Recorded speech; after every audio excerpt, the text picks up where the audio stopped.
In today's video, I'm going to teach you how to turn on an SSL certificate on Wix. First, let me guide you through a foundational understanding of what an SSL certificate is, as it plays a crucial role in your website's security. Wix graciously provides an SSL certificate automatically for all its sites. The presence of an SSL certificate on a web page is visually indicated by a lock icon in the address bar. By clicking this icon, you can access detailed information about the SSL certificate. However, if a website lacks an SSL certificate, you might notice an eye icon, which can alert users to potential security risks. Now that we've touched on what SSL certificates are and why they matter, let's move on to how you can ensure your Wix site is equipped with this essential feature.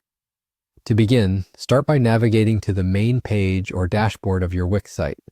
This is the central hub where you manage all aspects of your website. From here, you'll need to scroll down until you find the Settings section. Go ahead and click on Settings.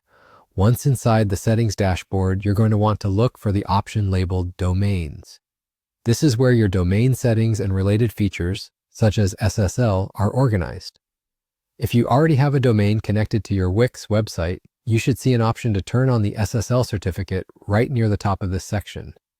It might be highlighted or easy to spot, so you shouldn't have any trouble finding it. When you see Turn on SSL Certificate, go ahead and click on it. By clicking this button, you're enabling an SSL certificate for your Wix website. This means that any data transferred between visitors and your site will be encrypted, enhancing the security and trustworthiness of your website.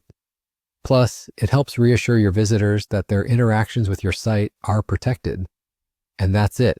It's a simple yet crucial step in keeping your site secure and professional. By following these easy steps, you ensure not only your security, but also provide a more trustworthy environment for your visitors. I truly hope this tutorial has been helpful for you. If you found this information useful, don't forget to like this video and subscribe to our channel for more handy tutorials. Thanks for tuning in, and I'll see you next time.